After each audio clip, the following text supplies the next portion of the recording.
Hello everyone, my name is Nicole Mix, and for my leadership protocol interview, I chose to interview Brandon Stuyvesant. He is the chief pilot at my company. He directly oversees me, and he directly oversees an entire unit of pilots. I believe that he was the right person to interview for this role because not only is he a leader in the broadest of sense, meaning that he's in charge of all of us, but he also is a great leader, and he changes his leadership style accordingly to make sure that he gets the most out of his team and he can be the best resource for all of us. The focus of this protocol interview was to find out what are the experiences and who are the people that most influenced him to be the leader that he is today. I know that he's a good leader, but finding out where those traits came from. So I asked him 10 and 11 questions that were, why do you feel that you are a good leader? And he said he feels that he is a good leader because the people that work under him perform well, and that reflects well on him.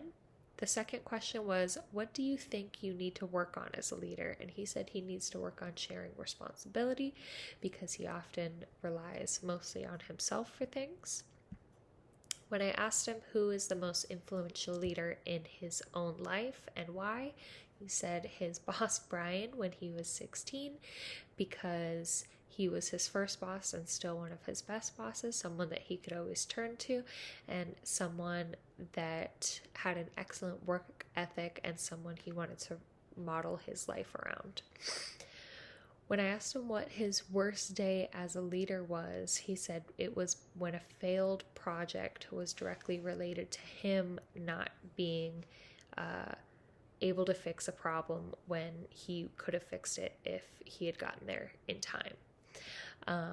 What mistakes have you made as a leader? He said the mistakes that he makes as a leader is not knowing how to pull the right person into what role, and that comes from knowing the strengths of the people that work under him.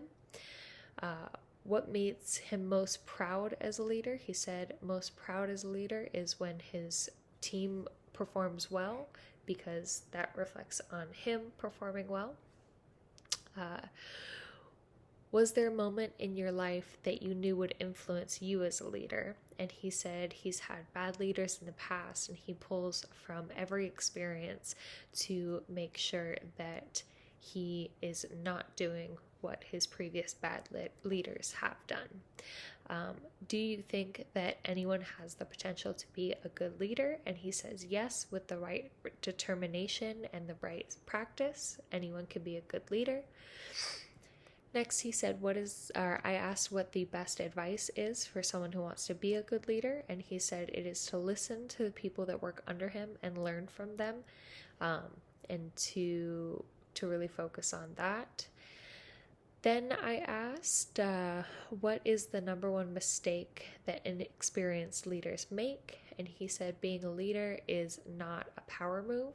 So being a leader is about focusing on the people that work under you, not about making yourself feel bigger. And finally, I asked, do you think the success of the group relies on the leader alone? And he says, no, it doesn't rely on the leader alone. The group itself has to work well, but a major component and a major part of that is having someone who can focus the group around them. And so I think from this interview, I got that Brandon makes the decisions that he makes now as a leader because of the past leaders that he's had, and also just from the experience of being a leader so far. Thank you.